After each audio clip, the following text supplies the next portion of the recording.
Right, welcome to today's meeting at the Children and Families Overview and Scrutiny Committee. I would like to remind everyone present that this meeting will be broadcast live at the County Council's website and will also be available for viewing after the meeting.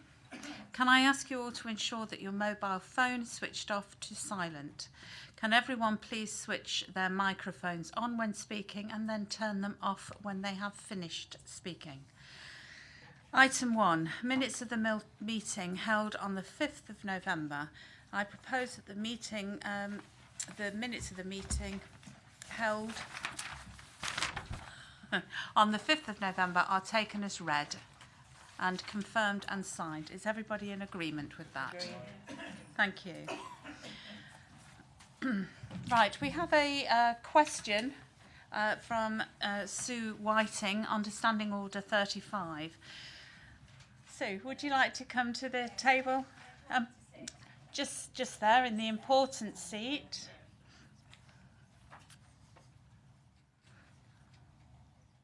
Everybody should have a copy of the question and answer, which has been provided to Mrs. Whiting. So these can be taken as read. I would like to remind members that no discussion is to be held on the question. Mrs. Whiting, would you like to ask your supplementary question? You can ask one supplementary question to your original question, but I would highlight that this should be to clarify the reply you have been given and should not raise new issues. Thank you. Is that on? Yes. Well, hopefully it doesn't raise new issues and it does clarify it. Has there ever been a request for an EHCP assessment for the 3 children aged 11 to 17 currently in the care of Leicestershire County Council in residential accommodation outside the authority and transported back into Leicestershire for mainstream education who do not have an EHCP? Thank you. Thank you, Mrs. Whiting. I will now ask the officers whether they are able to respond. Thank you. Thank you, Chair.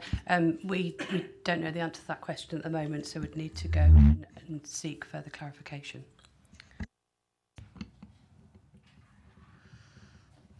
Thank you, Mrs. Whiting. Right, questions asked by members under Standing Order 7 and 7.3 and 7.5.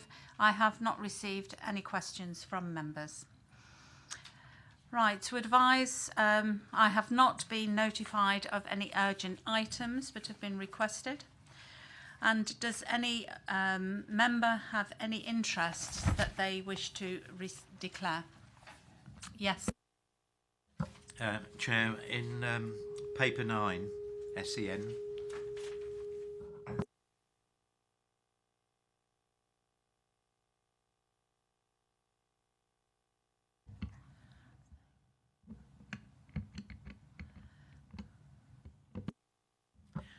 In paper 9, SEN, there is reference to the NAHT in paragraph 13. I need to declare the fact that I'm a life member of NAHT, but that is not a prejudicial interest. Thank you, Mr. Old. That's been noted. The next is the presentation of minutes. I've not been notified of petitions. I've not been notified that there is any petitions. Right, the first item on today's agenda is the medium-term financial strategy 1920 to 22-23. This is set out on pages 19 to 42 of your agenda pack. Members should have a copy on buff-coloured paper, on model 1. And the process suggested for dealing with the budget proposals, as it's so large, is that we'll discuss each section in turn, and there will be an opportunity for members to ask questions on that particular area of the report. Can I welcome to the meeting Mr. Old, the Cabinet Lead Member, and Jane Moore, the Director of Children and Families. We also have present Declan Keegan and Jenny Lawrence from Corporate Resources, who are here to assist in answering those questions. I will invite the Director and Cabinet Lead Member to briefly introduce the report before we scrutinise the proposals as per the process set out on the above paper. Thank you. Thank you, Chair. So the report that you have in front of you, it sets out the proposed 1920 to 22-23 medium-term financial strategy as it particularly relates to the Children and Families Department, and it asks members of the committee to consider any issues as part of the consultation process for the MTFS. So by way of background, the MTFS is set out in the report to Cabinet on the 18th of December, and this report highlights the implications of that MTFS for the Children and Family Service Department. If I can take you to paragraphs 5 around service transformation. The transformation programme within the department continues to be targeted at the work required to focus on some of those key areas where we need to look at implementation of sustainable, cost-effective operating model for the department that also focuses on the outcomes for children and families. There are 3 main areas of the transformation programme. The first is our care placement strategy, which is looking at how we effectively manage the children that we are responsible for in terms of children looked after, but also around preventing children coming into care as well. So the strategy is looking at a number of areas, and I'll come on to it a little bit more detail, but one of the key areas the strategy is looking at is our recruitment of foster carers, but also looking at how we can support those children to successfully move out of residential accommodation as well. As part of the care placement strategy, we have noted the successful procurement of our strategic partner, which is Bernardo's, who are working with us on the innovation partnership that's looking at alternative ways of delivering services to children across Leicestershire. The second area of transformation is our early help remodelling. The review of the early help services have now been completed and the action plan has been implemented, and the new family and wellbeing service will become operational on the 1st of April, both in terms of the reconfiguration of our 3 early help services into a single service, as well as the closure of some of our children's centres as well. And then the final one is our high needs transformation project, and we have a paper later in the agenda to which I will go through in more detail. So the proposed revenue budget is set out at the top of page 21, and it sets out the provisional budgets for the next 3 years for the department. The total gross budget proposed for the department is 876 million, but you'll note that the proposed net budget for 1920 totals 73 million, and we've set out the distribution of that budget in the table in paragraph 11. I'll break there, Chair, for questions. Thank you very much. Have we got any questions, please, on the grade?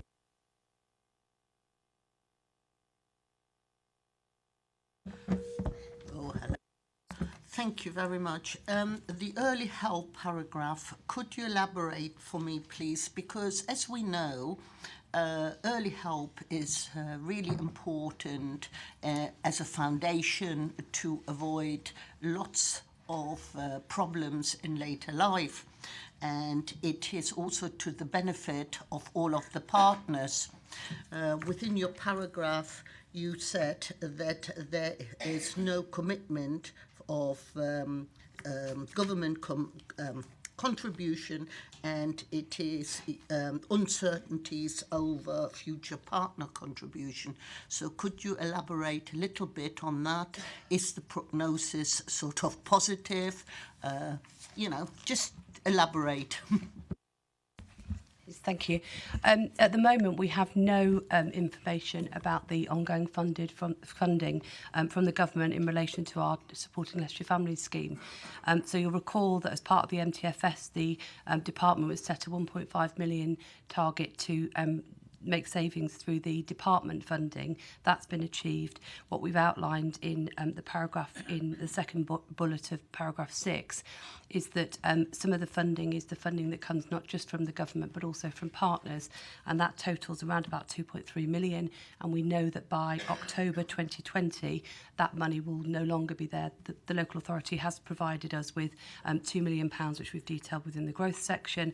That money will come to an end in October 2020. 2020, and as yet we have no indication from government around the future of the Troubled Families money. In relation to partner contributions, we have had confirmation that the police, through the Office of the Police and Crime Commissioner, the funding is continuing into the programme, but other than that we have no confirmation from other partners about the continuation of funding into that programme. May I come back? As this is not a statutory service, is there any chance that we could, lose the service if the partners and the government isn't going to put forward, and then what?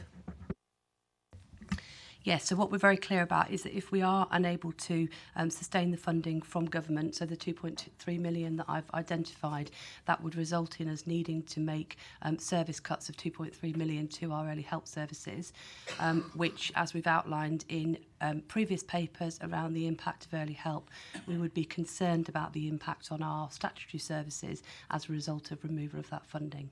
But at the moment, if the funding isn't forthcoming, we'll be looking at a 2.3 million shortfall in that budget area.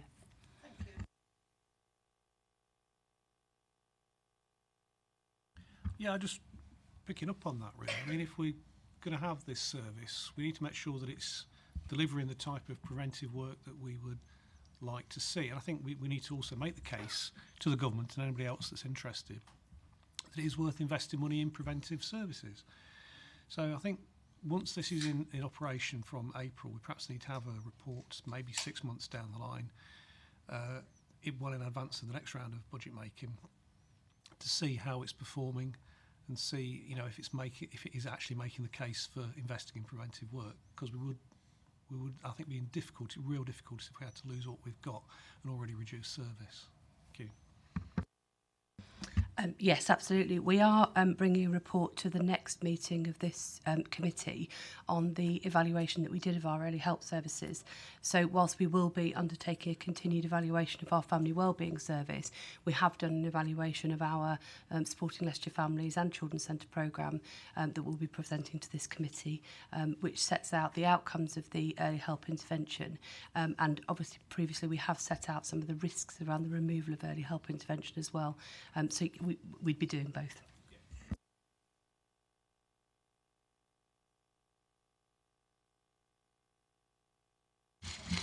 It's not really a question. It's a matter of an adjustment, I think. In the heading on paragraph 11 on page 21, net budget 2920, it's got the second column is headed £million.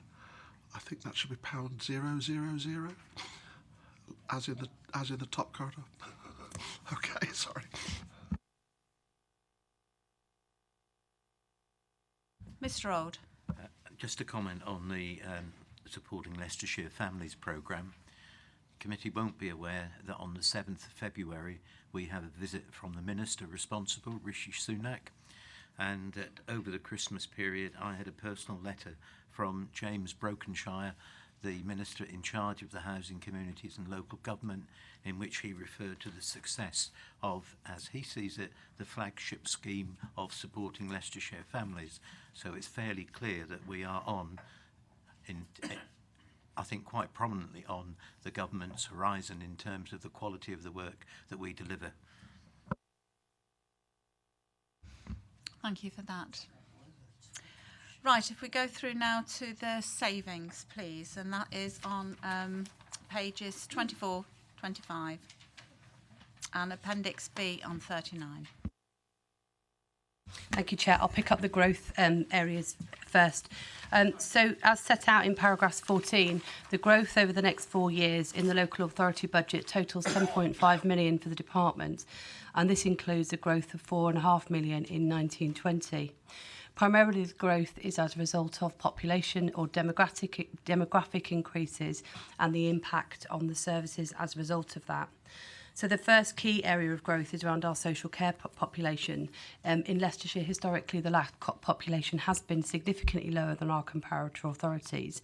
And this pattern is now changing, and it's indicating that those children who need to be in care are now coming into care, although the number of children within Leicestershire in care still is below our comparator authorities. It is expected that these numbers will stabilise over the next 2 to 3 years, but the growth is indicative of the proposed or the forecast changes in that area. The other area outlined in paragraph 15 around growth is the removal of the 1 million, two lots of £1 million from the budget that was given, as I identified earlier, to support the transition into the new model for supporting Leicestershire families. The next area of growth is an increase in the service contribution for our special educational needs assessment service, and essentially increasing the staff capacity within that service in order to deal with the increasing education, health and care plans. Another area of growth is around the increase to support the increased demand in unaccompanied asylum-seeking children into the authority. And the final area is to recognise the need for the department to have some contingency for the use of agency in children's social care to support recruitment and retention, but also to ensure that we have adequate staff to support children. I'll pause there for growth.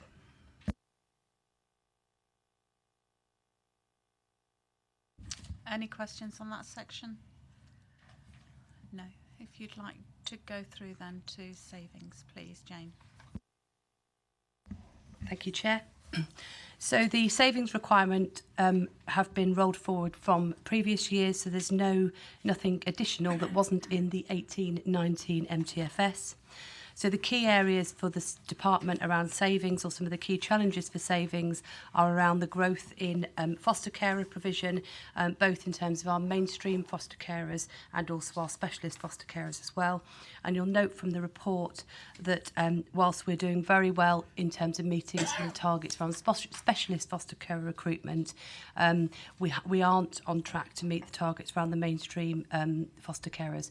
Notwithstanding that, the interest in mainstream foster carers has increased significantly over the last year and a half.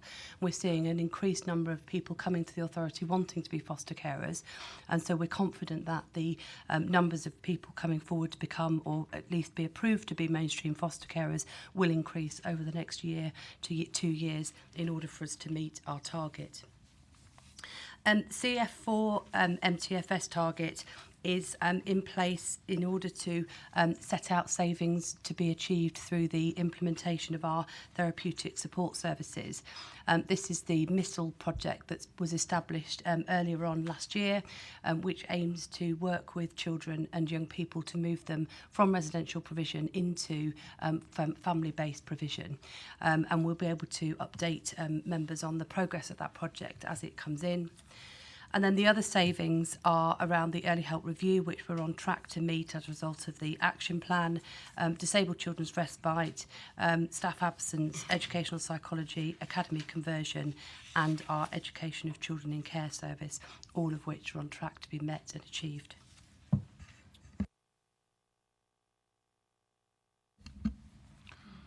Thank you, Chair. It's normal for opposition members to complain about savings when they're in the budget, but it really is important for the CF2 and CF3, the fostering, mainstream fostering and the specialist fostering, to remember that this is a better way of providing service. This is a better thing we're offering the children that are looked after children in Leicestershire. So I really hope that we can achieve these savings. Nothing to do with making the savings, but because it's best for the kids. Thanks, Chair.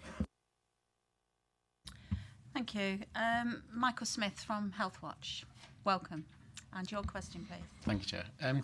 It's just around CF6. I was just wondering if you could expand on effective contract management and what that actually means.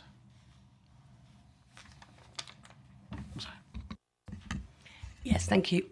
Yeah, as part of the work that the department's been doing across all of its contracts is making sure that we are effectively managing all of the contracts we have with external providers. So what we've done in relation to this contract is ensured that what we are seeking to commission, indeed we are receiving, and that the contracts we have with those providers are being effectively managed. And as a result of that, we've reduced the value of the contract in order to meet the savings. That doesn't. I was wanting some specifics about how it's been managed rather than explanation of what effective contract management means. And it's something if you can provide kind of off outside of the meeting, I would appreciate it. I just want to, respite care is something that gets underutilised because people don't know about it, and I'm just concerned that if it's been underutilised, then that's why you're getting savings. No, sorry, I can be more specific. So this isn't about reducing the amount of respite care that we have for children.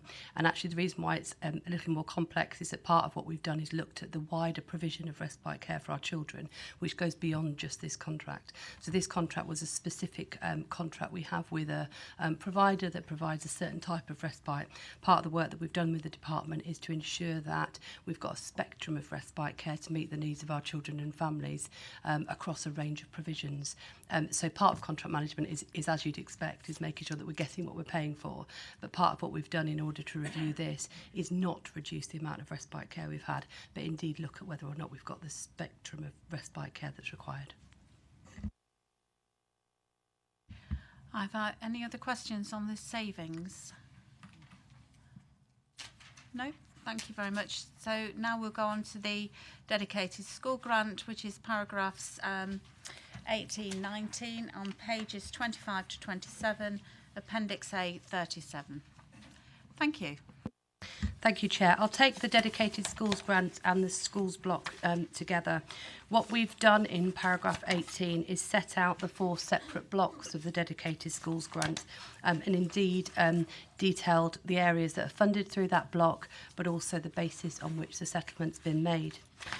In relation to the schools block, if I can take you to page 28, the schools budget has remained unchanged since 1819, and we know that the national funding formula will remain a soft formula for 1920, and as yet have no indication as to when that formula will become a hard formula.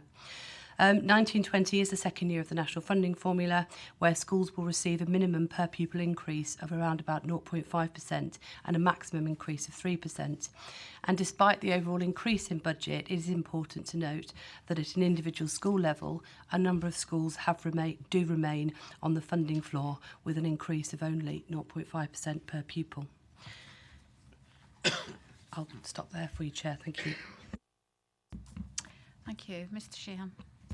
On the schools block, I suppose page 26, that top section there, do we know how well the schools are bearing up under the current funding regime? Okay, if I may answer that. It's a very mixed picture. We see some schools that are operating really very well, some schools that are not operating quite so well. We've instigated a new project to work with schools to look at developing their financial capacity because we do have some concerns about the way schools are forecasting. So that we're aiming to recruit a new post that will work with us for 2 years to get into schools and underneath their budgets, both maintain schools and academies, to get a real and true picture for what is really happening. So some are operating well, some are not. We've also tried to look at various different factors which might indicate whether a school is operating better than others, but we're unable to find any correlation between the school's financial position and any particular funding issue that we may that we see. How well are they absorbing teachers' pay increases within their overall budget? If I may, in terms of the teachers' pay increase, schools have a grant that kicked in September 2018 to cover part of the cost of the teachers' pay grant. It's funded on a per pupil basis. Schools that we've spoken to so far have said that it's actually covering their costs. We also expect them to get a new grant in September 2019 because there'll also be a large increase in the employer's contribution to the teachers' pension scheme. Is that yes? Is that all right for you? No, it was enlightening, Chair. Thank you. Mr. Kaufman. Thank you, Chair. I find this extremely difficult to understand. I try and plough my way through it, so the question I'm about to ask is rather simplistic, but I hope you can indulge with me with some sort of answer. The grant is paid on a per pupil basis.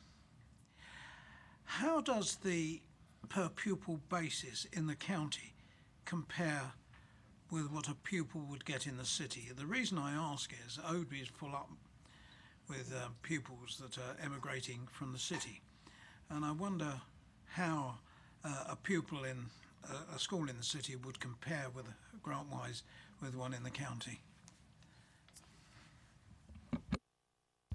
If I may answer that. It's in terms of the national funding formula, the national funding formula will ensure, when it's fully implemented, that pupils with the same characteristics will be funded the same irrespective of where they're educated. So at the full implementation of the national funding formula, Leicester City or any other local authority will be funded at exactly the same rate as Leicestershire. What we have in the meantime is transitional arrangements which are limiting the increase that schools can get to bring them up to that national funding formula. And we're also uncertain about when we'll actually get to that national funding formula. So Leicestershire remains quite low in that funding table. The exact ranking I can't confirm at the moment. But there will never be an equality of the way that local authorities are funded, because pupil characteristics trigger different amounts of funding, and different local authorities have different pupil numbers with those characteristics. So if I understand it, you get a pupil with particular characteristics from Leicester. They've got the same characteristics when they move to the county. In terms of a Leicester City child in a Leicestershire school, that pupil is funded as a Leicestershire pupil. Under the national funding formula, they will receive the same amount of funding as what they would do if they were in a city school.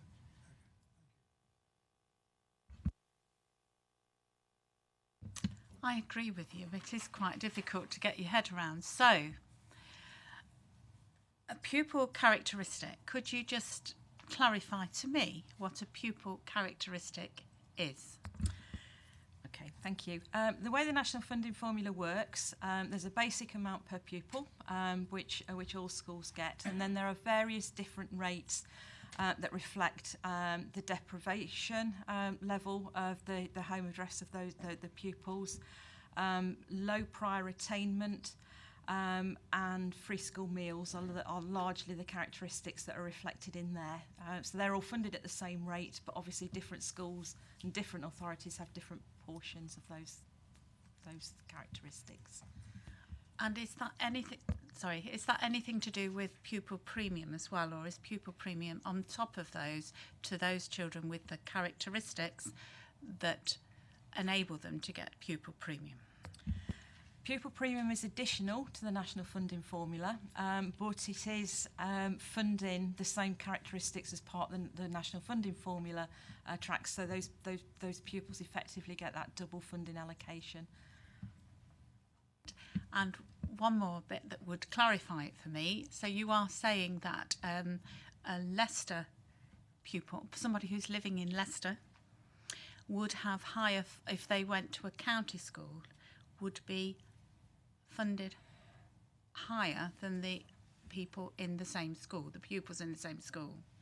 No. No, at the same level.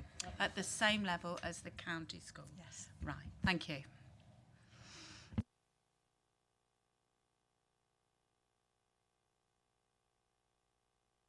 Absolutely fine. My nameplate wasn't there. Carolyn Lewis. I'm the Director of Education for the Diocese of Leicester. Thank you. May I ask a question, Chair? Yes, thank you. As the provider of around 20,000 school places in the local authority, we've been working very closely with DAS colleagues around the country and the Department for Education to try and unpick some of the financial challenges that Church of England schools particularly are experiencing, not just in Leicestershire but around the country.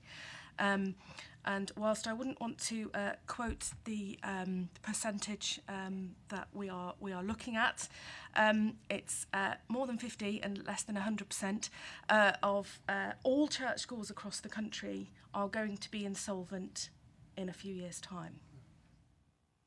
And that causes us, as the provider of those places, great concern. as you would imagine. And I'm really pleased, therefore, to hear Jenny articulate some plans to think about how that might be worked through and supported with our schools. Because obviously we want to support the flourishing of all of our schools, not just church schools, but also across the piece. So really welcome that news. Thank you.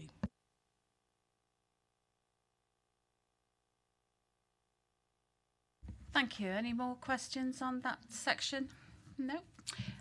So can I ask you then to go on to the high needs block? You're taking that one separate, and that would be pages 23 to 29.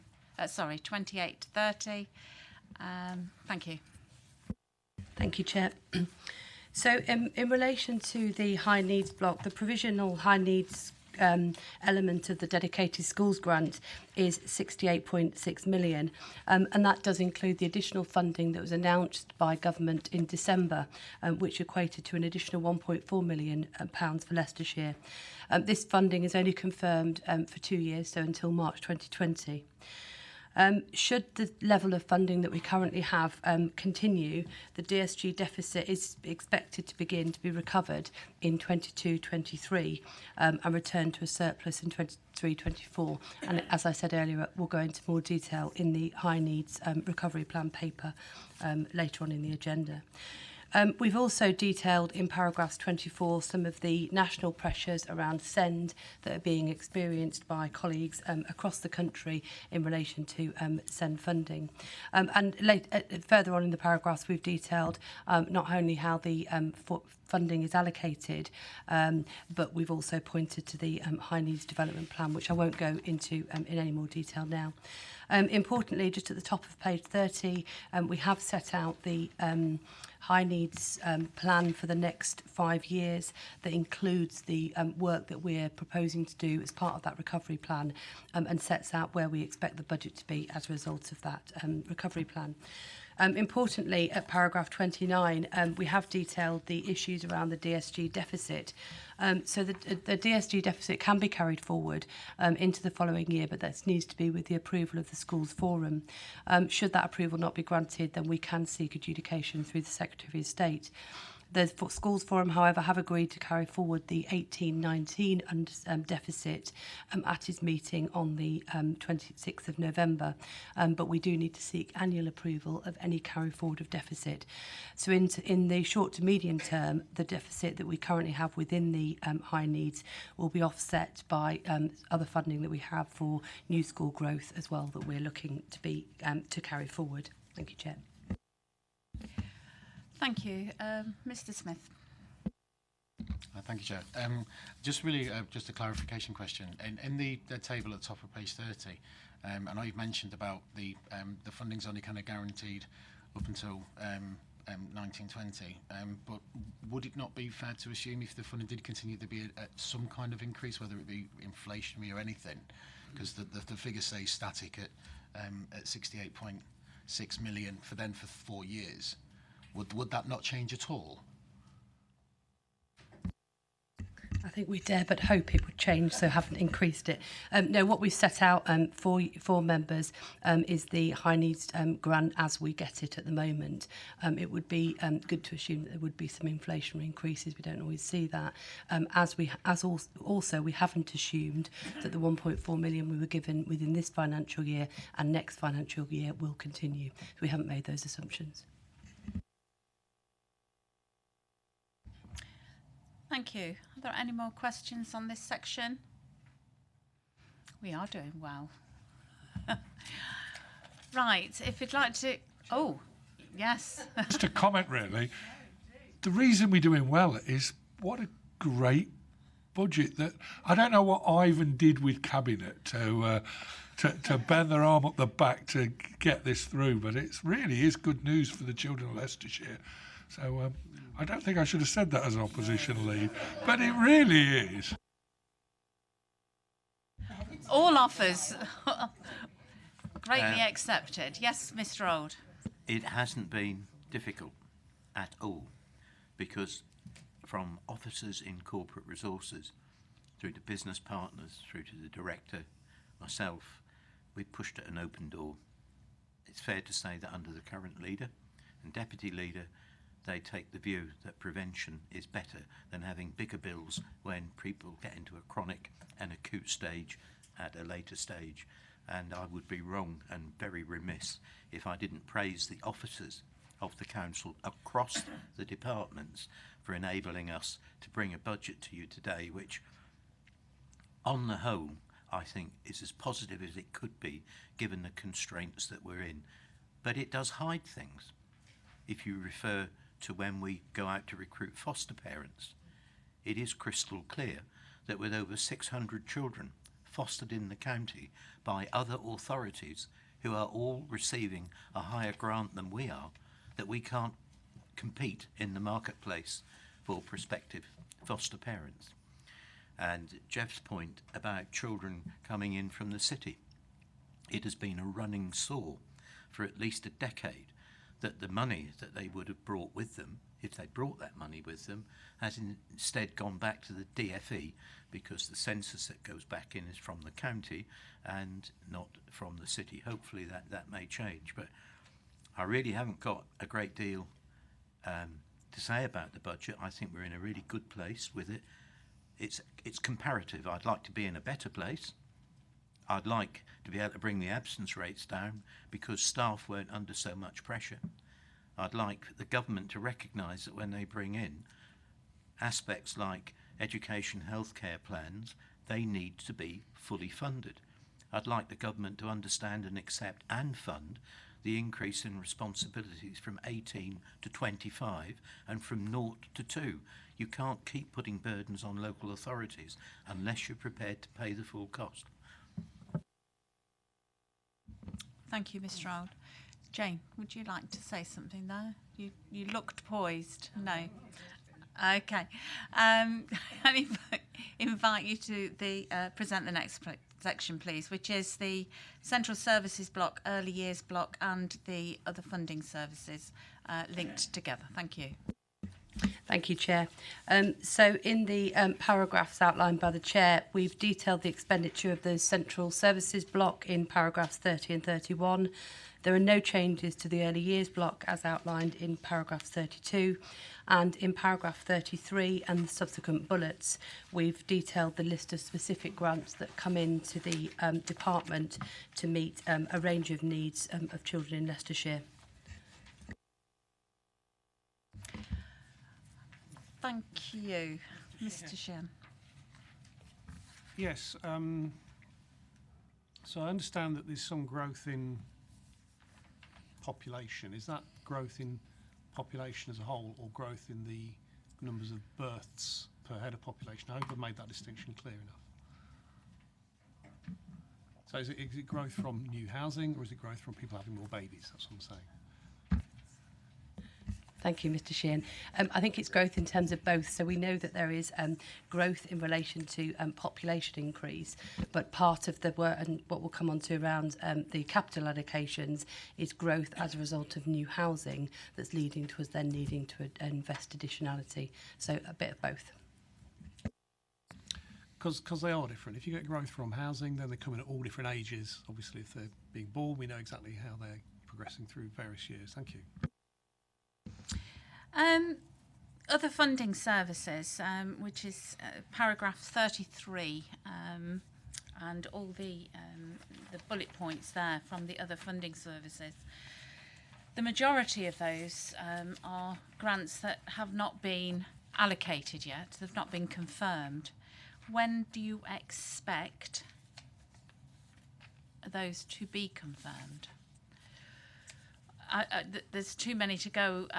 There's quite a few there. You've got the Universal Infant School Meals, the PE and Sports Grant. Would you like to answer that? Thank you. It's difficult to know. They've tended in the past to come between about December and April. But some we probably don't expect to hear until much later on. If I just go back to the dedicated schools grant for an example, the early years element of that for 1920 we will not know until June 2020, which is after the end of the financial year. So we're constantly working with estimates and realigning things as we need to. The grants that come in and out to schools, we would tend to know them by probably about March. And how confident are you that these grants will be, as they've always been, that they are coming? We have no indication that they will stop, and in the way that funding tends to work, it's the allocation, it's the decision to stop them that we would hear in advance. So we're as confident as we can be at this stage that they will continue in the way that we've set out in paragraph 33. Thank you very much. Mr. Yes, Kaufman. Sorry. Thanks so much. Just for me, which of the list on paragraph 33 are the direct ins and outs? Because some of them are here to provide, so if it's a direct in and out, it's a paper exercise. We're just acting as bankers before sending it off to someone else. So which are the ones, well... Okay, if I may answer that. If we look at the school sixth form grant, which is the second bullet point, the third bullet point, which is pupil premium, the fourth, which is infant free school meals, and the fifth, which is PE and sports grant, they are grants that we just purely act as banker for maintained schools. So the Department for Education funds Leicestershire County Council, and we directly pass the money straight to maintained schools. I'm sorry, can you say that again? On page 31, it's the maintained school sixth form grant, which is the second bullet point. Yeah. The third, which is pupil premium. The fourth, which is universal infant free school meals. Yeah. And the fifth, which is the PE and sports grant. So the asylum seekers, I mean, we don't, this is a guesstimate. We don't know how many people will turn up or so it may be right, it may be wrong. Okay, and how about the other, virtual school? I mean, that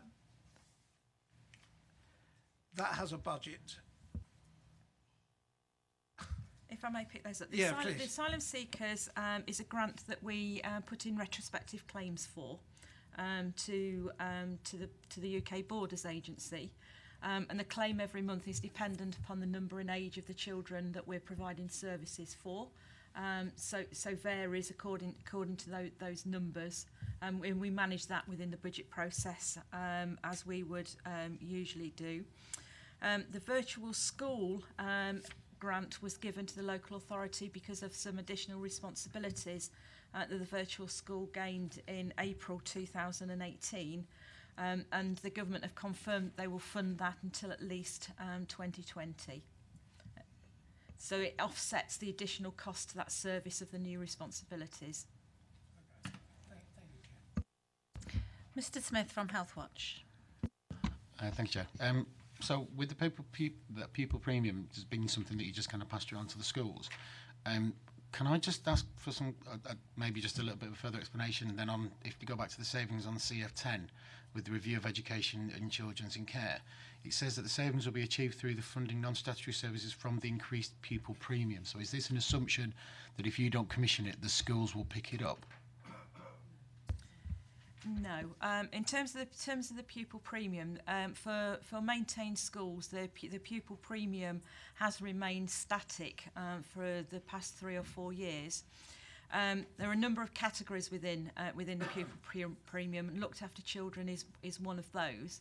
And in April 2018, that grant per pupil per looked after child increased from 1,900 to 2,300.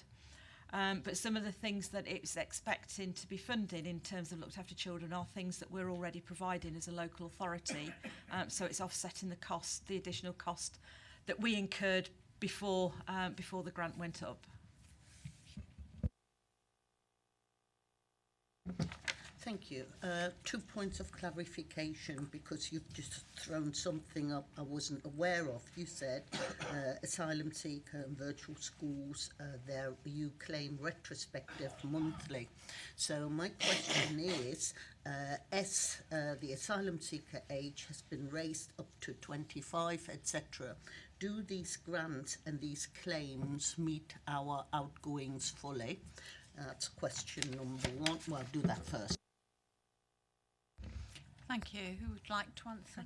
Thank you. I mean, in terms of the asylum seekers grant, no, it does not cover the cost that we incur, and it's a grant that's claimed retrospectively, quarterly, not monthly.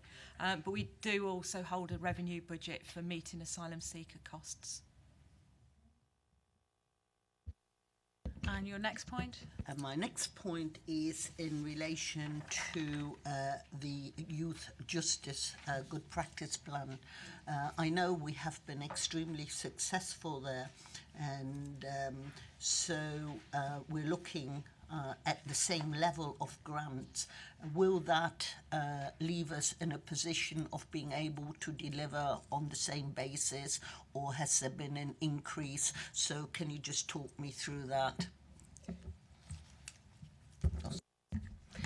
Yeah, the Youth Justice Good Practice Grant is the grant that comes in through the Ministry of Justice, which funds an element of the Youth Offending Service.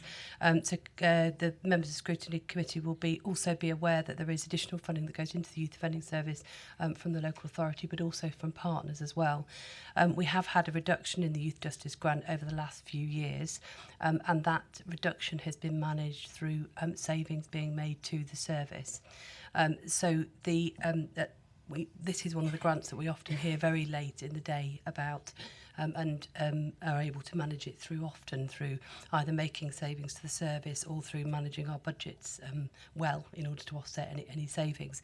We haven't any indication at the moment as to whether that grant will reduce, but we're hoping that it will stay at the same level as 18-19. If it does reduce, then we will need to make some savings within the service, and it may well limit our ability to meet our statutory requirements. Actually, as it is, the reductions that have been made previously haven't reduced our ability to meet our statutory requirements within the Youth Offending Service.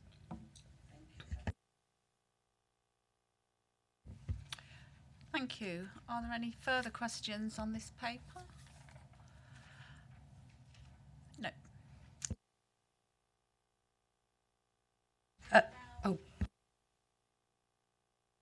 If you present the capital programme, please.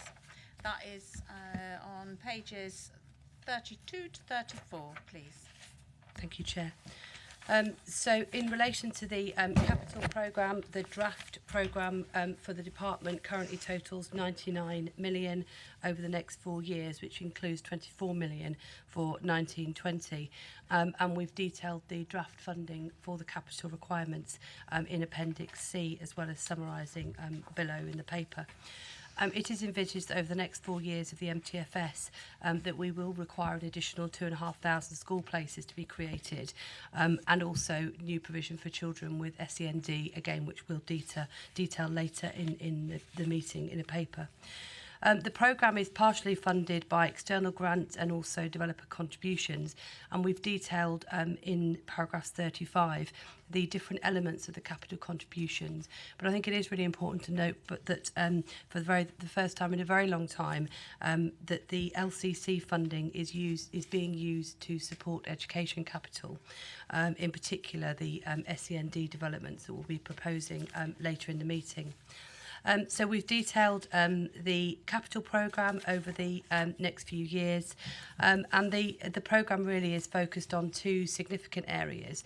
So the need to provide the additional primary school places that we know will come through as a result of the assessed need through the annual schools capacity survey, but it also provides the basis for our basic needs capital grant as well. So it is estimated that an additional 895 places will be made available or delivered through in 19-20. The location and detail of that will be confirmed following our school admissions process in January and April this year. Thank you. Thank you. Mr. Kaufman. The 895 primary school places, and I've lost it on here, which you just mentioned.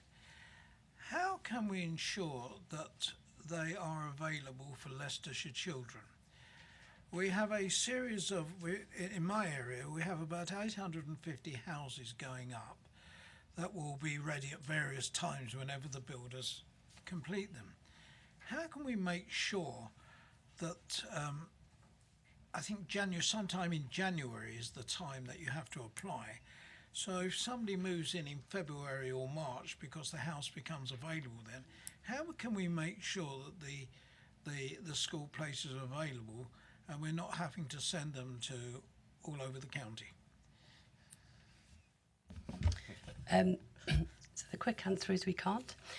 Part of the area that I've outlined for you is that the local authority is responsible for ensuring there are sufficient places for children in Leicestershire, and that is based on the annual school capacity assessment. So the 895 places that I've talked about to be delivered in 1920 will ensure that all Leicestershire school children have a school place. The issue that you're talking about is where that school place is, so that we know at the moment in Leicestershire we have sufficient school places for Leicestershire children. The issue we have is around mid-term transfers and the availability of places once they've been allocated. So the capital programme is ensuring that we build enough school places for our Leicestershire children. Thank you for that answer. I will be coming back and questioning later on in the agenda, because I think we have a system which is absolutely crazy, and perhaps when we've resolved Brexit, somebody from the government will come and talk to us about it. Thank you. We have imminent, 4,500 houses in Thurmaston as other SUEs grow as well. And the primary schools that are being, we're having 2 new primary schools there. But they're going to be built in sections, because that was my question, my concern, that if it's sort of up and running and then the school needs a certain amount of pupils in there, that they'll start getting pupils in from Hamilton, say, and things like that. And by the time the other houses are built, those children won't be able to go. As talking with the developers, that we've come to the conclusion that it would be better to grow the school, so it's got the capacity, the land there to do it, and then we'll grow each year as it comes. So to ensure that those children will have spaces. But no, there's no guarantee, I'm afraid, none at all.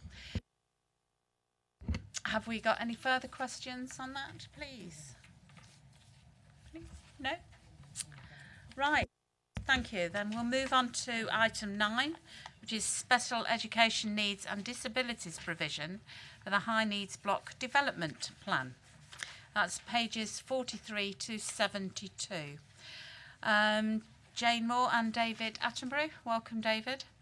Head of Strategic Education and Sufficiency, will present this item. Thank you.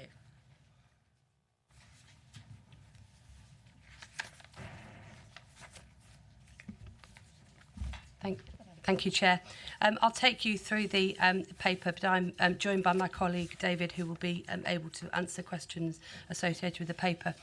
So the purpose of this report is to set out our high needs block development plan, which looks at developing our provision for children with special educational needs and disabilities, but also to seek views of the committee as part of the consultation process that was agreed by Cabinet at its meeting in December. So the proposals set out before you support the Council's SEND strategy, which to develop sufficient high-quality SEND provision across Leicestershire, but also to address the significant overspend which has arisen in the high needs block as well. By way of background, in September 2014, the Children and Families Act came into force, and Part 3 of that Act set out the duties required to be delivered by local authorities and other partners for children and young people in England with special educational needs. So local authorities have legal duties to identify and assess the special educational needs of children and young people, and they become responsible for those children in the area when they become aware that that child or young person may have special educational needs. So the high needs funding of the Dedicated Schools grant provides the funding for support packages for an individual child with SEN or in a range of settings. And it's also intended to support good quality alternative provision for those children who cannot receive their education in schools. And just to note, the high needs funding system supports provision for pupils and students with SEND from birth up to 25 years.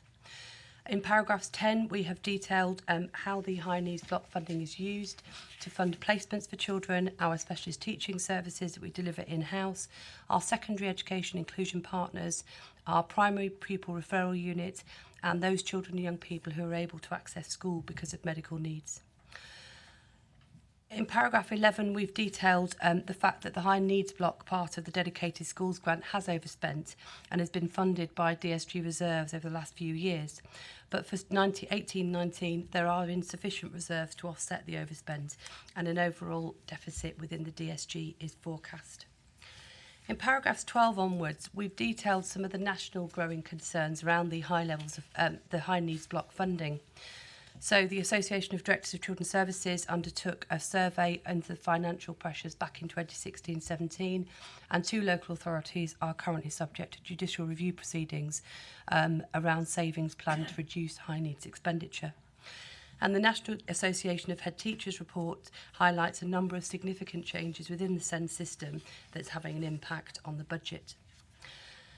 So over on page 46, we've detailed the Leicestershire provision.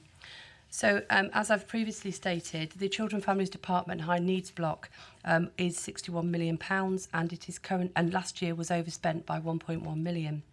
And at the end of the first 6 months of this financial year, we're projecting an overspend of 3.6 million on the High Needs Block. The High Needs Block has been under pressure in recent years and has moved from a position of underspend in 2013 to the forecast overspend that I've just outlined. And in paragraph 17, we have detailed the performance of the high needs block over the last 6.5 years. The projected overspend is as a result of a number of factors. So not only has there been an increase in the number of children with an education, health and care plan, we've seen an increase, significantly an increase in the number of young people over the age of 16 with an education, health and care plan as a result of the requirement for the local authority to support children up to 25. But we've also seen a significant increase in the number of children accessing independent provision. The Education, Health and Care Plan is a legal document that sets out the child's special educational needs and also what extra help is required in order to meet those needs and support them.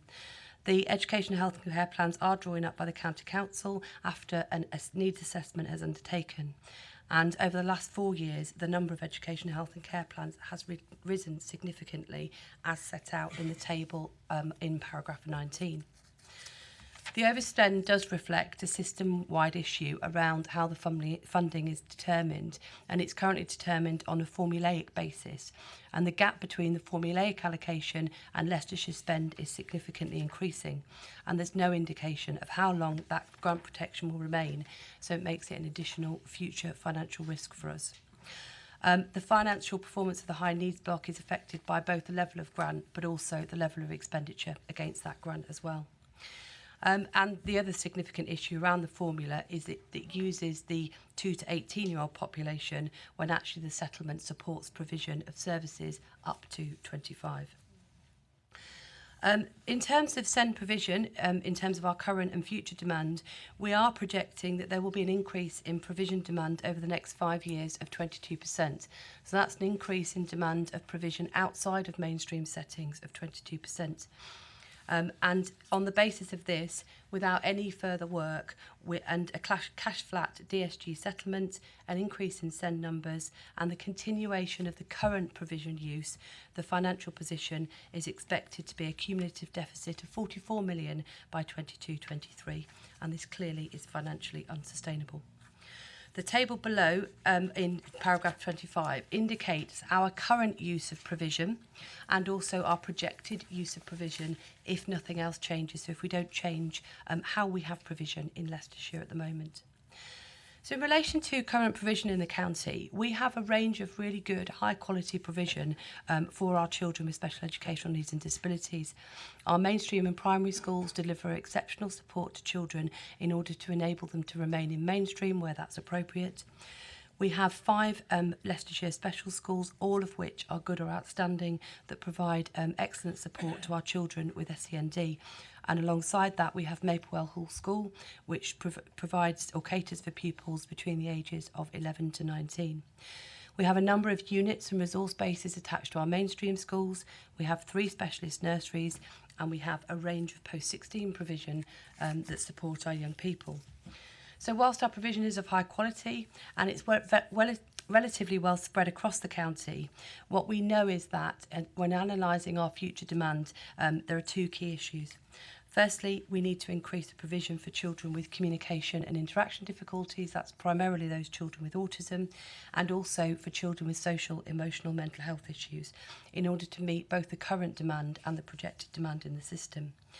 And secondly, we do need to make sure that our provision is of high quality and also locally based for our children in order to meet the needs of our children, both within their locality and within the education provision.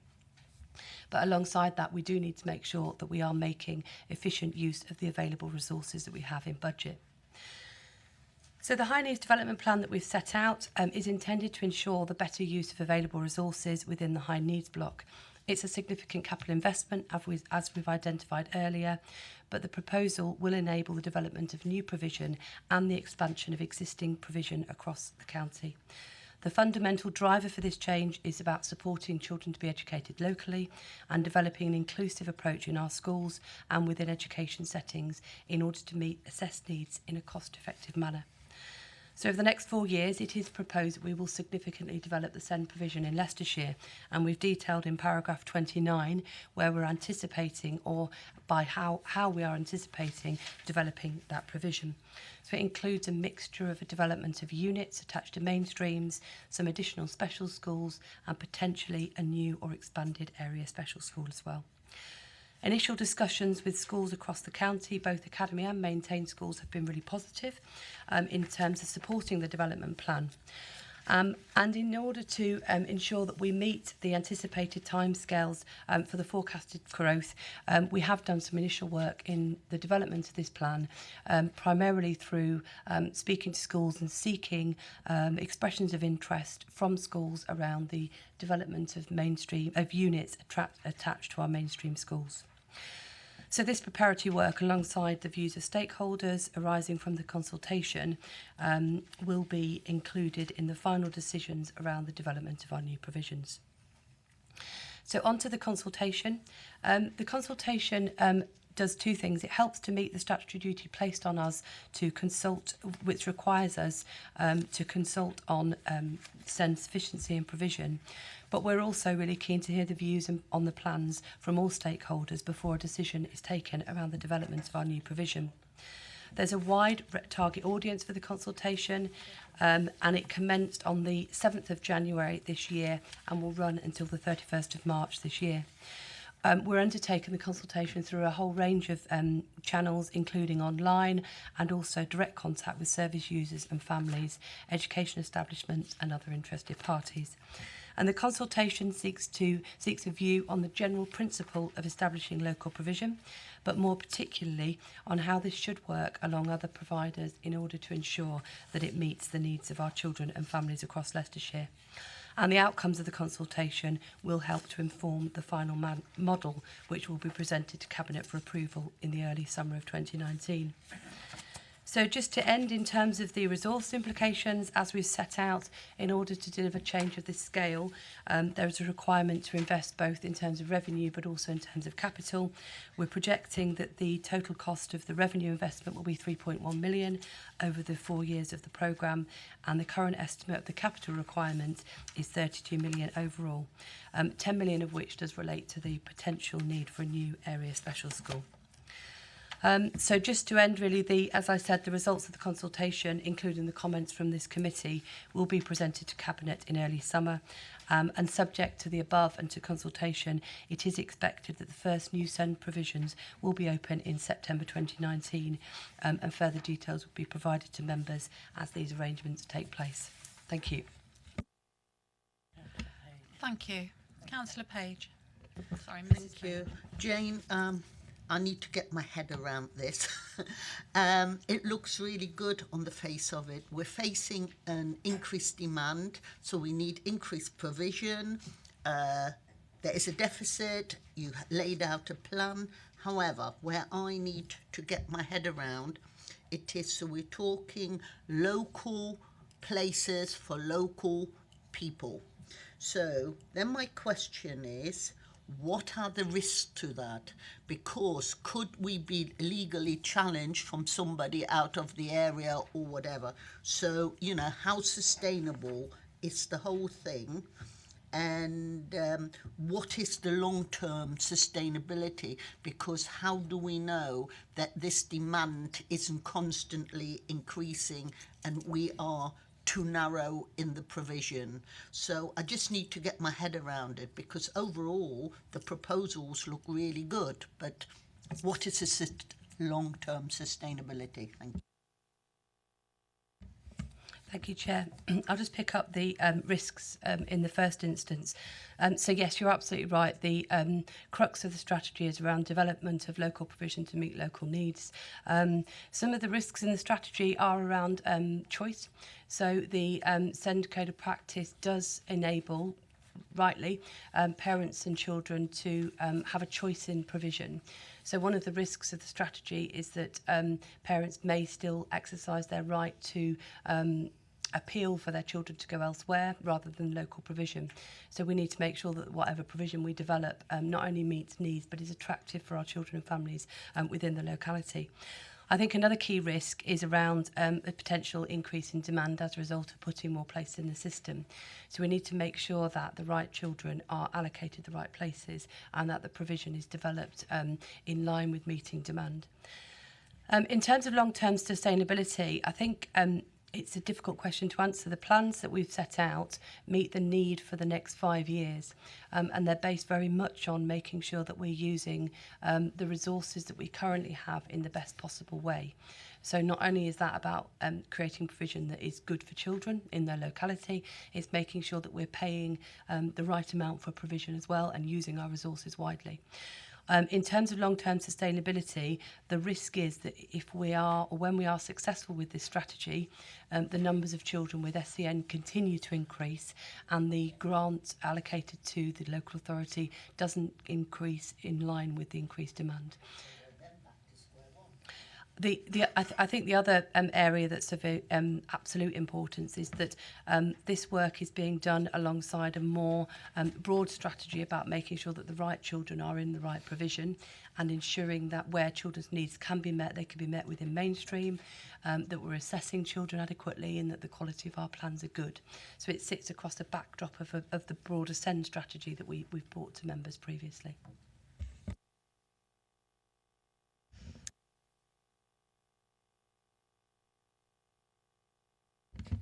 Yeah, I hear what you're saying about doing more to ensure that children's needs are being met properly, but I do think we need to be asking more questions about whether children can be mainstream educated with the right support, because at the moment we're looking at, with this growth, it does all appear to be one-way traffic, and it really shouldn't be like that. We should be helping children to reintegrate within mainstream as far as we possibly can. It's important for the children's needs, but there's also a very strong financial imperative here, because it's just costing more and more to just put them into specialist provision. That might be necessary in many cases, but I think there's a way of getting them back into mainstream schools if we were doing the right things and asking the right questions. And I'm looking for some reassurance on that, that we are being that little bit more proactive, or we can be more proactive, not just simply reacting by saying we've got this growth, we'll find the provision, and that's the end of the story. It's not the end of the story. No, I think you're absolutely right. The strategy that we've set out is part of, as I said, a much wider strategy. I think the absolute crux of this is making sure that not only are children's needs assessed adequately and properly, that we then have the provision in place to support children, be that in mainstream or where needs can't be met in mainstream within a specialist provision. And at the heart of that is a good quality education, health and care plan that assesses the needs of that child and what can be done to meet the needs of that child. So part of the strategy and part of the work that we're doing is looking at how we can better support mainstream schools to enable children to be successful in mainstream where that's appropriate, and then where children's needs can't be met in mainstream, we're looking at what other alternative provision is available in line with the most efficient use of resources, which again is crucial as well. Just ask a quick follow-up then. I mean, does that remit extend to the academy and free school sector? Is it only with it? It does. So we could challenge them as well to make sure they're providing everything that's necessary to keep a child in mainstream. Yes. So our the work of the department is with all schools who are responsible for educating children within Leicestershire, whether they're academies or maintained schools. We are very fortunate in Leicestershire that we have a school system that's incredibly inclusive and wants to support children to be successful within mainstream. So as a local authority, we see our role of working with all schools to ensure that children can be successful where they can be within a mainstream setting. And where needed to, yes, the local authority will challenge a school, whether that be maintained or academy, if they feel that more could be done to support that child. Thank you. Mr. Walsh. Thank you, Chair. The paper talks about particularly the High Court backing the campaigners for what happened in Bristol. In two areas, the consultation process and the public sector equality duty. So can I ask, our consultation process, have we learnt from what was done wrong in that one, and are you confident that we won't face challenge on the equality duty? I think really crucially, the what we're setting out within our high needs recovery plan isn't a reduction in service, which is really crucial. So the local authorities that have been challenged, it's seen as a result of, it could be seen as a result of service cuts. What we're doing in Leicester is developing provision as opposed to cutting any services. So that's the first thing. I think in terms of the public sector equality duty, our ambition is that we won't be challenged on that, but actually part of the consultation process is absolutely hearing people's views and making sure that what we're doing isn't adversely impacting anybody. And that'll be a really important part of the consultation as well. Thank you. Mrs. Wright. Thank you. I must say I'm a real fan and supporter of this paper. As a mother who actually had a child who had special needs education and actually was in a mainstream school but with attached to a speech and language unit, it really was the saving of him. He was in mainstream school, couldn't cope with it, went to another school, which was a very difficult decision for us to make because it comes back to local places for local children. We couldn't find a local place, so we had to travel. For a child who's already isolated by having special needs, to take him away from his peer group is also very difficult, in his play group within a village or something. So I really welcome the local places, and the right children in the right places is for me, gets all the ticks. I also take on Ivan's point about the financial burden, about the 0 to 25. But for me, it was very difficult when my child finished education at 18 and then he seemed to have dropped off the system because he'd had support all the way through, but then there was nothing through higher education needs. And that to me is absolutely great because he went on to further education, but we supported him, he didn't have it. So this gets all the ticks for me. Thank you. Thank you. Mr. Smith. I'm fine now, thanks. Sorry. Oh. Right. Okay. Oh, right, Mr. Feldman. Didn't like the way you were saying okay in such a final way.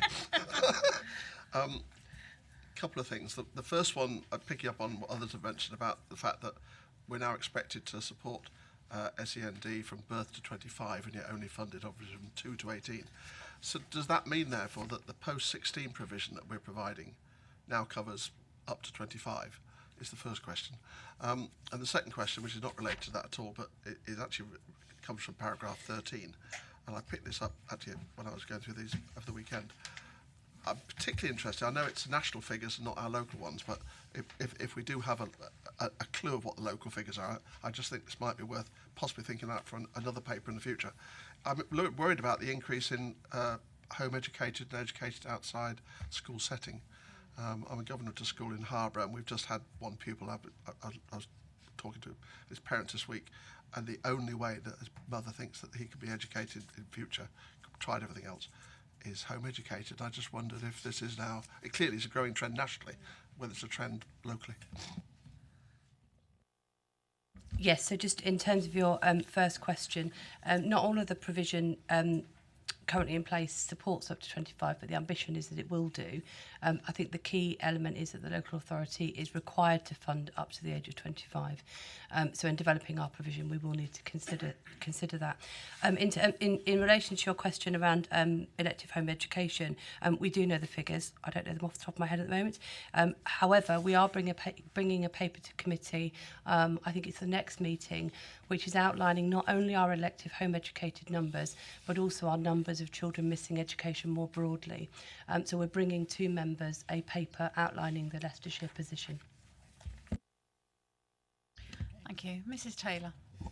Thank you, Chair. Thank you for letting me speak. I just want to draw members' attention to page 59 and the bottom of there, the 5 events that are being held for the public to attend. I think it's really important for members of this panel especially to actually try and attend one of those evenings to actually hear what the public are thinking, the public views of the way forward. So I would encourage every member to try and at least get to one of those events. Thank you, Chair. Thank you. I think what I've got out of two things I've got out of listening to the views of the committee was the developing. I think this was Jane's words. Developing provision and not cutting services, and I think that's what this whole paper shows, and I think it needs pointing out of that we're all very happy with the paper and the way it's going. And the other thing is local places, and I think that will be a positive way forward, being able to offer those provisions in localities that will suit the children and take out the necessity of having to travel such vast distances to school and from school. Thank you. I'd like to now go on to the next item, which is the School Admissions and Appeals, item 10 in Leicestershire. Jane Moore and David Attenbury, he is here, will present this paper. Thank you, Chair. David is going to present this paper for us. Good afternoon, Chair. Welcome. Yes, this paper seeks to set out for members 3 important points regarding the Admissions and Appeals Service in Leicestershire. Firstly, it provides an overview of what is actually happening on the ground in terms of service provision. Secondly, though, it serves to highlight the challenges which are taking place within the educational landscape in Leicestershire, both now and in the future. And thirdly, and most importantly, what it's trying to do is to give assurance that there are robust and effective arrangements in place in terms of how admissions and appeals are managed. If I may take you through the paper, please, and I'd start by drawing your attention to paragraphs 2 to 6. Paragraphs 2 to 6 actually highlight the policy framework sitting behind admissions and appeals, and I won't dwell too much on that other than to say that there have been changes made in the last year in terms of, I'd call it tidying up the admissions policy. That's highlighted in paragraph 4. Moving on though, paragraphs 7 to 10 highlight the statutory duty in relation to admissions, and I'd particularly like to draw your attention to the table at the top of page 75. And the important point there is that the local authority is only the admission authority for 2 types of schools: community schools, so community maintained schools, and voluntary controlled schools. The The other schools listed there, academies, foundation schools and voluntary aided schools, are actually admission authorities in their own right. If I may take you on to paragraphs 11 to 14, that sets out the position regarding appeals in the statutory framework. The most interesting statement there is the one in paragraph 11, which says there is no statutory duty on the local authority to provide an appeals service. Nevertheless, it's helpful that we do so because it both helps maintain an overview of the whole position across Leicestershire, but also for the local authority to carry a level of resource that it wouldn't otherwise have if it was just dealing with its own schools. If we could move then please to paragraphs 15 to 23. Now paragraphs 15 to 23 start to explain the change that's been happening in Leicestershire over the last, well, let's call it 10 years or so. And there's two aspects to that. First of all, the academy agenda and the introduction of academies, which really started to bite in Leicestershire from 2011 onwards.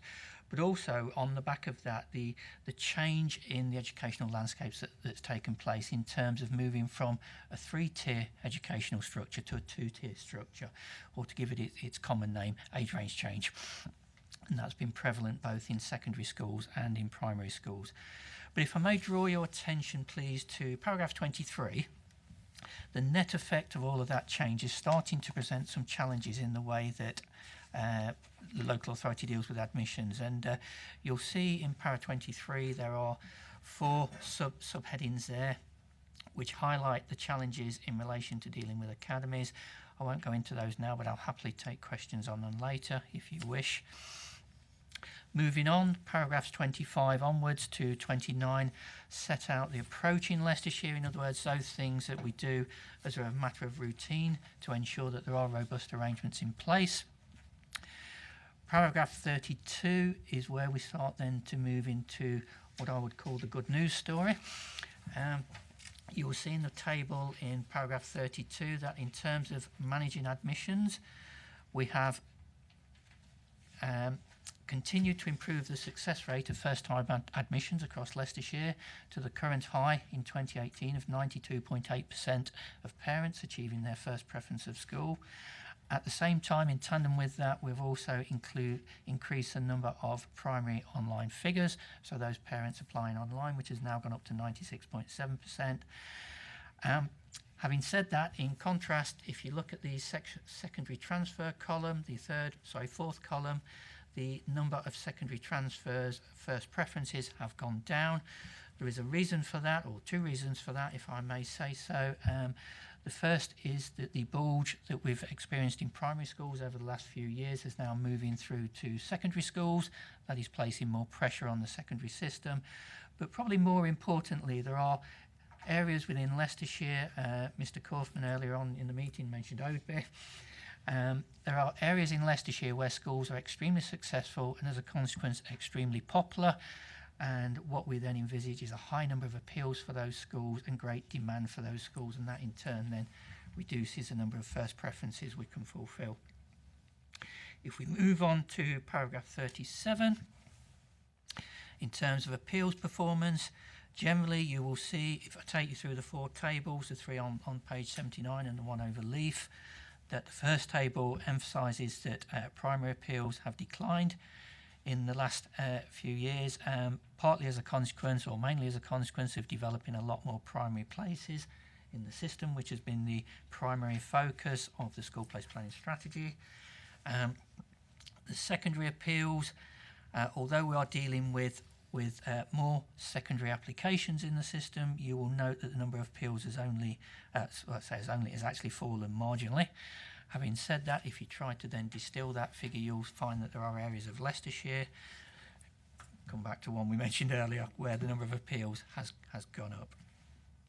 The real pressure in the system, though, is evident in the 3rd table, and that's where we start to deal with mid-term applications. So, in other words, those parents who are making applications for school places outside of the normal admission cycle. Now, that could be as a consequence of new housing, or it could just be a consequence of parents moving into an area for employment reasons. And if you flip over the page to page 80, you will see that there is a particular issue now in relation to secondary midterm applications. And again, were we to unpick that, you'll see that it track backs to certain areas of the county. So moving to paragraph 41. Paragraph 41, we've talked about some of the challenges ahead.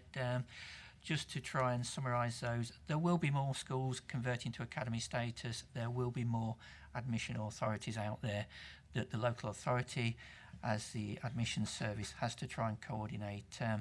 Whereas pre-academisation, we had a handful of admission authorities, we now have well over 100 different ones and different admissions policies to work to, and they are all different. There will be more development of multi-academy trusts as we roll forward over the coming years, and that in itself will be helpful because multi-academy trusts will tend to adopt common policies. If we move on to paragraph 46, I've already mentioned the school place planning strategy, just to say that we have a very effective school place planning strategy in place. It's stood us in good stead from 2014 all the way through to 2018. It is timely now for a review. What you are going to see in a review is a reflection of two things, I think. One, the primary numbers moving through to secondary schools, but also that greater emphasis on the provision of SEND places, which we talked about earlier in this meeting. So just to conclude, if I may, and then I'll take questions. We do have robust procedures in place at the moment. They are very effective, and hopefully the tables that are evident in the report give assurance of that. Nevertheless, the admission service and appeals service should not rest on its laurels. There is still an ethos and a dynamic of change taking place in Leicestershire, and we need to make sure that we stay ahead of that. We'll do so by making sure that we have very close links with the academies and the multi-academy trusts, and ensure that we have places available in the right areas when they are needed. Thank you. Thank you very much, David. Mr. Kaufman. Thank you, Chair. Can I just make it clear, what I'm about to say is in no way a criticism of our admission service. I think the people working here sorting out the admissions are doing an impossible job, and they're doing it well. So my comments do not include them. In fact, I want to compliment them on the way they deal with an impossible job. But again, I have to mention the frustration of parents in Oadby. And the problem is, not all the information is down here. The stuff I would like to find out, for instance, is what is the cost in transport for getting the children who have to go to schools further than 2 miles for primary or 3 miles for secondary schools, to get them into their nearest school. I mean, that really is money down the drain. My other comment is, I've come across certainly many families with younger children. They're just not taking them to school. That's why I will be very interested in the figures of non-attendance. We're asking parents to do an impossible job, to get 3 primary school kids to 3 different schools all at the same time and to pick them up at the same time. It's having a serious effect on family life. People can't go to work. There's a whole lot of that, and I do believe there is a core of very young children that are not attending school because the parents can't get them there. So I think we ought to learn a bit about that.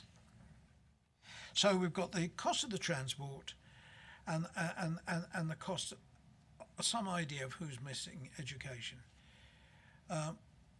As I mentioned before, we've got 600 houses going up in Oadby.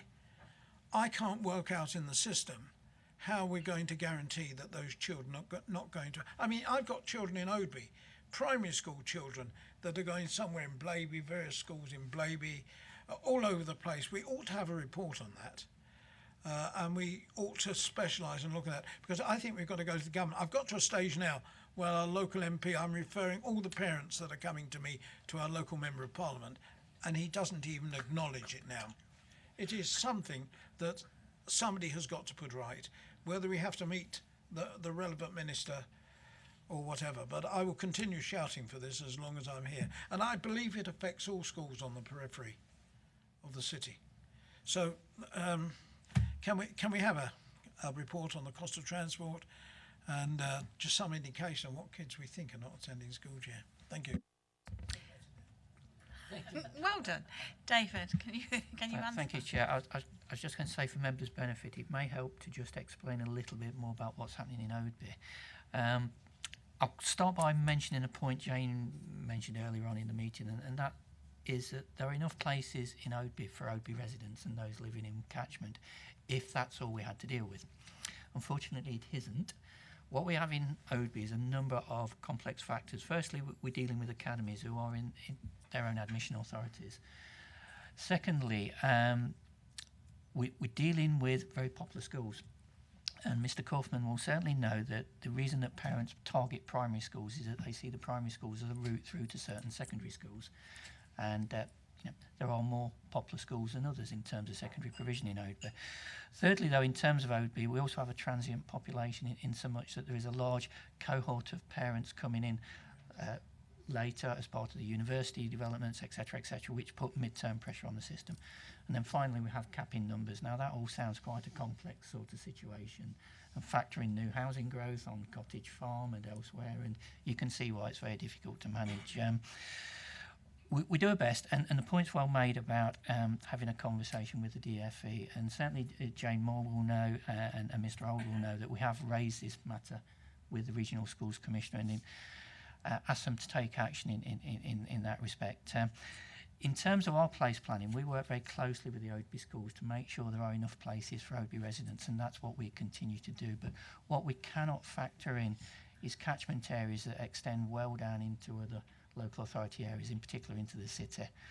And when you start to then look at admissions criteria and who gets a place and who doesn't, when you start to factor in distance, there are certain parts of the city which are nearer than certain parts of the Oadby catchment.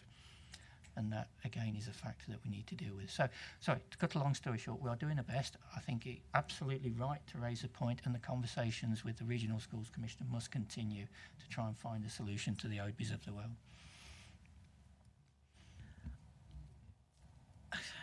This is asking a sort of hypothetical question. What would be the action that they can take besides taking away choice?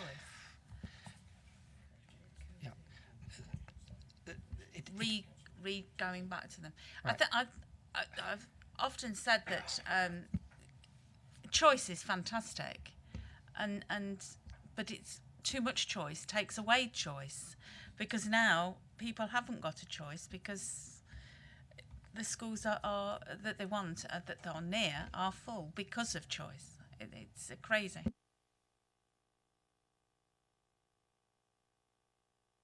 Yes, I was just going to say the action they could take would be to direct the schools to limit their catchment arrangements and admission arrangements.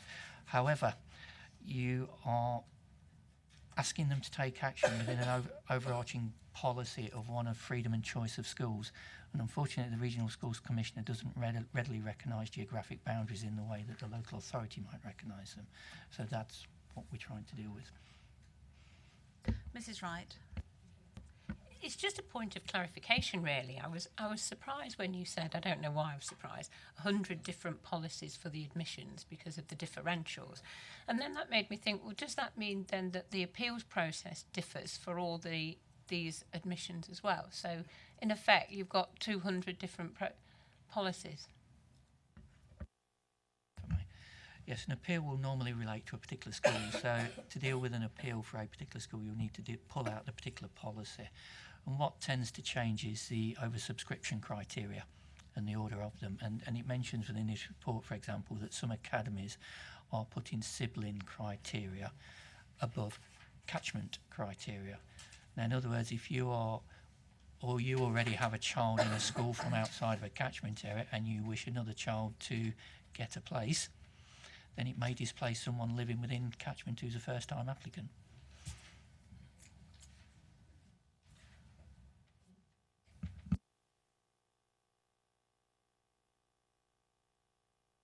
Mrs. Fryer. I'm sorry. If I may. Mr. Kaufman. Thank you. is there any sort of resolution that we or recommendation that we can make? Because I think the point made about catchment areas are very, very important. In Oadby, I don't know about other areas, it's almost like the Wild West, the way the schools are touting customers, pupils, tying up with local schools. And I really think if there's any sense in it, at the very least, the local authority should be in charge of dealing with catchment areas. Can we tell anybody about it? The officers have said I believe it's something that needs to. What can we do to bring that to somebody's attention? Because I think it's quite serious. I'm going to Mr. Old here because he's looking far too comfortable there. That's right. Well, it's nice to sit comfortable, the Chair. I've already written to Nick Gibb about a related matter, not the one that Jeff is on about. That is the differential between academy chains of setting their own holiday dates. So that we've had the government within the last week threatening parents with up to £6,000 in fines. And yet if they've got children in different schools with different half terms, they can't actually go on holiday. I think a little bit of common sense should have come in here, that within a geographic area, the responsibility for holidays should have stayed with the local authority and not with the academies. To do exactly as they wish. I think secondly too, it's all very well for academies to go outside the catchment area, but as we know from the experience of studio schools, the problem is that the Housing, Communities and Local Government Department was not consulted with by the Department for Education before open catchments came in. So that the schools are doing nothing wrong. The academies are working within the powers and freedoms that they've got. But there is a negative outcome, and the negative outcome is the one that Jeff has outlined here, the one that David Atterbury has also outlined. We have our meetings with all councillors on an annual basis to go through pupil place planning. But there are assumptions built into the process, one of which is we actually don't control the admissions to a growing number of schools in the county, particularly at secondary level. So we do it from the best knowledge that we have available, but on the understanding that we don't control the process. And to a certain extent, it makes a nonsense of pupil place planning when a school can expand into a neighbouring county, take in, hypothetically, a third of its cohort and displace children within the traditional catchment area. The response that I got from government quite effectively said, well, we understand there's a problem, but these are the freedoms of academies. That wouldn't preclude us from going back with another letter, because it is a new Secretary of State in Damien Hines, and saying we've got these ongoing problems and we need some resolution. Would that be of mind of the committee to ask Mr. Old to do that? Okay. Mrs. Fryer. Thank you. Thank you very much. I'd like to ask a question. I picked it up on page 84, which is the priority criteria for entry when they should be. I've been through this, and I have also been through the whole paper, as we all have. The concern I have is that nowhere in this paper, when we are discussing many things from SND and particularly admissions, is there a mention of the armed forces. Now, this county signed up to the Armed Forces Covenant some years ago, as have I think now every single authority in the country has, and one of the criteria of the Armed Forces Covenant is that there should be no disadvantage because of people serving in or retiring from the armed forces. I should point out I am the Armed Forces champion. Maybe I should have declared an interest for Charnwood, and my other interest is that I am the daughter of a long-serving army officer who obviously is now dead, bless his heart, but I ended up going to 14 schools. Some of them were only for 3 months at a time because of the very nature of my father's job. my younger sister ended up going to boarding school at their cost. However, I would like to see somewhere this armed forces children, and I get quite a lot of letters because I am involved with the armed forces, from people saying, my husband's just been posted, and this of course also applies to reservists and things as well, is that my husband or wife has just been posted. We're moving in 3 months, which might be not fitting in with this, and it's often at very short notice. And we also get, of course, sadly, we get the widows or the widowers from family. In fact, one of my officers I deal with in the other council is at the age of 35 was a war widow with 2 children, and she obviously moved then to be close to her parents. So I would just like to see somewhere, and if we could revisit this, because nowhere does it mention them. Thank you. Again, I think the point is very well made. The admissions criteria that you're seeing on page 84 actually reflect the National Code on School Admissions, which is determined by the DfE. Now, I think, as I said, the point is well made, and I know in Leicestershire we certainly do have discussions with armed forces personnel, and I'm thinking in particular of one circumstance where a lot have moved into Stamford Hall. Now, at the moment, the National Code doesn't allow us to give them priority over any other midterms, but I am aware that the National Code is up for review, and what we can do, I can get you some more information on how we deal with armed forces personnel to try and give you some reassurance in that respect. I welcome that, and I think we all would. We all recognise that. With the academies, I am no longer a governor at an academy school and haven't been for a few years, but I was. And their admissions policy for that academy did say they recognised looking at armed forces, as they did also with travellers and their children. That was in their admission policy. So I do think we are still the lead authority over education, and we discuss it with that. I do think this is something the county could look at, encouraging even academies and maintained schools and everybody to look at their admission when it comes to people like the armed forces. I agree, and if we, and when we change our policy, because it will change for next year, we will consult all the academies anyway and say we've adopted this change in last year, we'd encourage you to do so. And that's the way we go with all admission changes. Thank you very much. Mr. Sheehan. Yeah, thank you. I'm just going to look at some of these figures on page 79 because I found one that's not right and some that I'd like to query a little bit more. The primary first-time admissions appeals, the percentage of appeals upheld is, by the look of it, the percent relative to the appeals lodged rather than the appeals heard.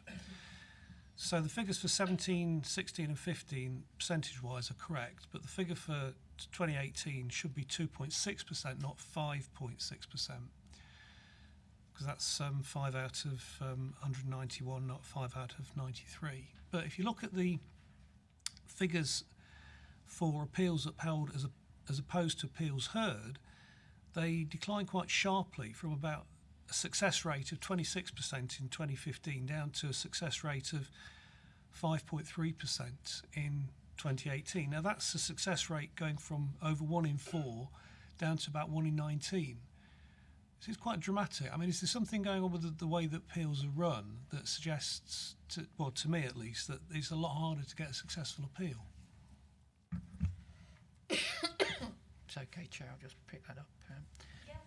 David, yeah. First of all, Mr. Sheehan, let me say I'll bow to your greater mathematical skills. I didn't put the table together, but I don't question your integrity in terms of the mathematics. Yes, to answer your question, there is something going on with appeals, and what we're seeing generally is that more appeals for first-time admissions and secondary transfers are being lost at appeal, but more mid-term applications are becoming successful.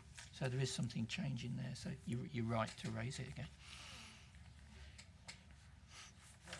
just encourage officers to look into that a little more and try and understand what's going on. I'm not saying anything's amiss, but we ought to at least be clear what's going on. Okay, well, I can certainly ask the head of admissions to have a look at that, albeit the appeals panels operate independently of the local authority, so they're not something we directly control. I faced a situation where I had a 1 in 19 chance of getting a result as opposed to 1 in 4 chance 3 years previously. I would be a little bit concerned. Doesn't happen like that with lottery tickets, does it? Thank you, David. Mrs. Page. Thank you. The momentum has gone, but I'd just like to put on record that I'm most grateful to Hilary to mention the forces. I didn't think about it, but it is something that is also very dear to my heart.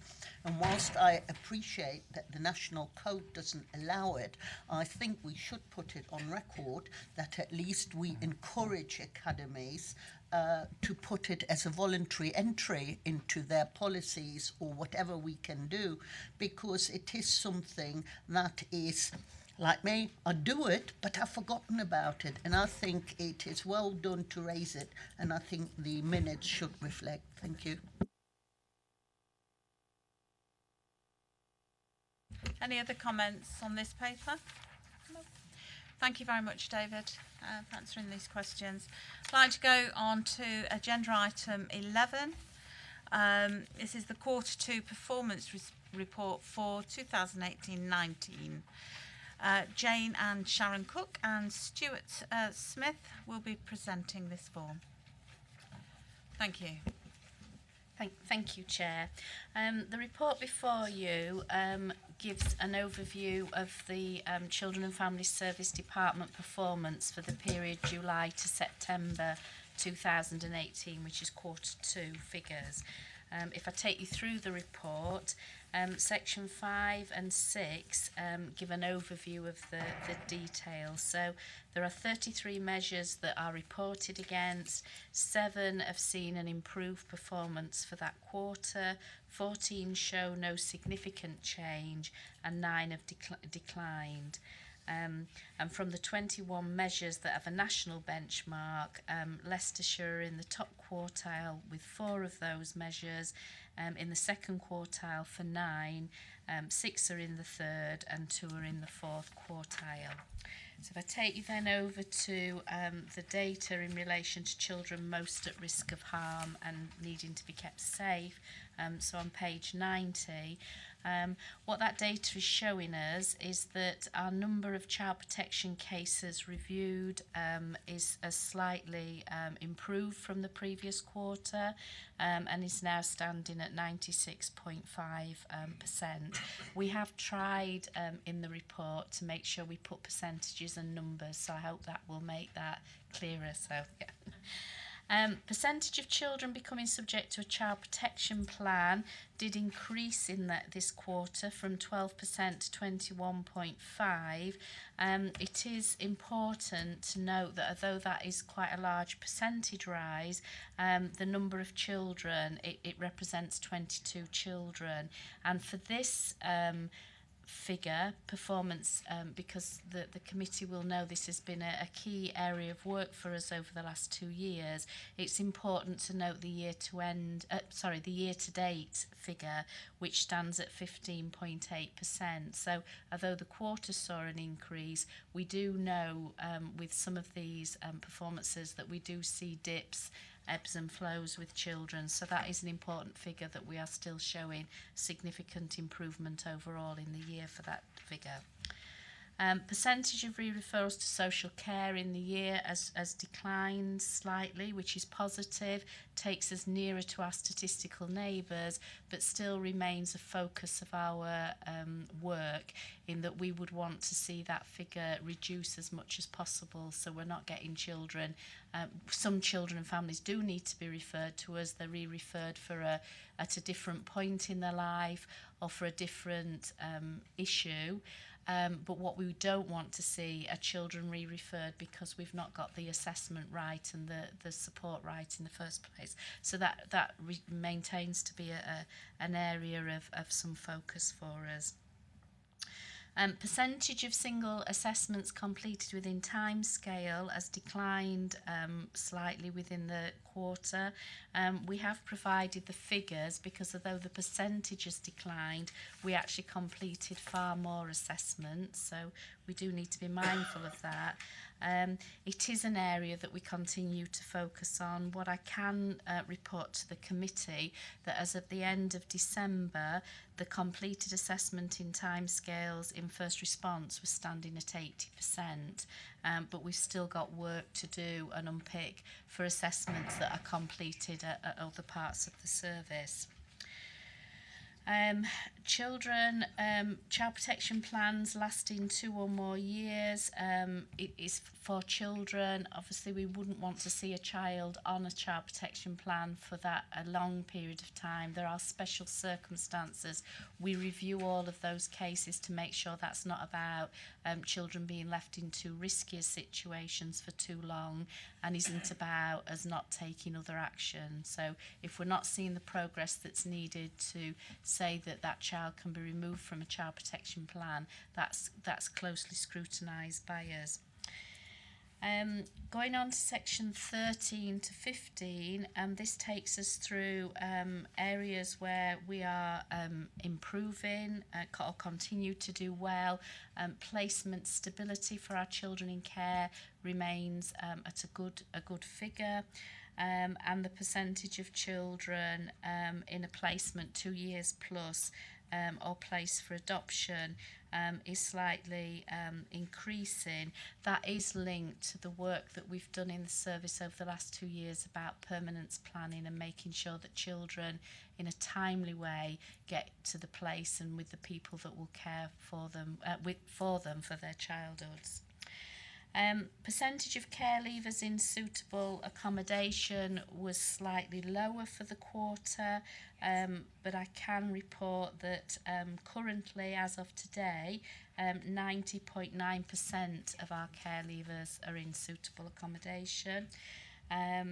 Similarly, as of now, we're in contact with 96.4% of our care leavers, and I'm pleased to say that the number of youngsters in education, employment or training was 55.7%. It stands today at over 61%. So there are areas that are closely monitored and we continue to work well on.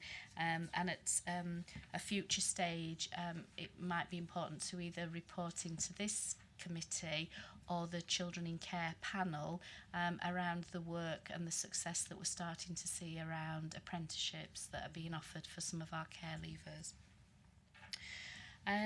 Children's health and wellbeing, which is section 16 to 18, is seeing a steady increase in the completion of health assessments and our children who have dental checks.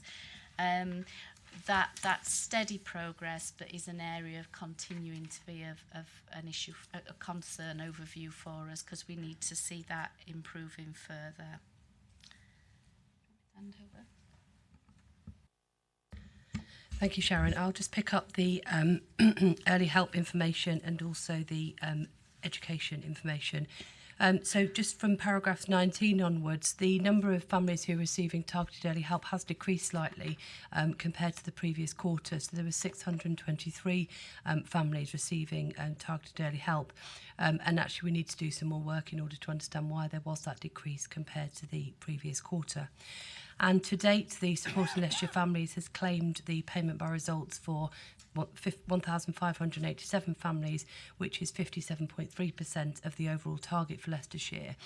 Progress towards that target does remain strong for Leicestershire compared to our available regional comparators. In terms of people are safe in their daily lives, the cumulative figure for first-time entrants to the criminal justice system was 52 at the end of Q2, and that represents exactly half of the whole figure for last year, so indicates stability around the number of children entering the criminal justice system. And the rate of reoffending per young offender is reported in arrears, and it was 0.35 for Q1 compared to 0.29 for the previous year. And in the last quarter, we had one young person who was sentenced to custody, and again, very similar performance to previous quarters.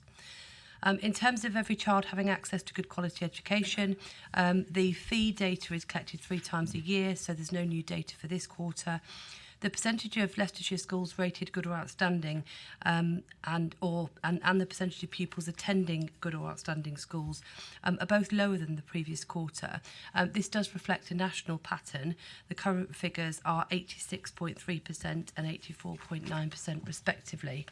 And that's broken down by the number of primary schools which are rated good or outstanding with 87.4. And whilst that has fallen slightly, it's still above our statistical neighbour averages. And secondary school figure was 79%, again lower than quarter 1, but remains within the second quartile of local authorities. And the percentage of good and outstanding special schools remains at 100%.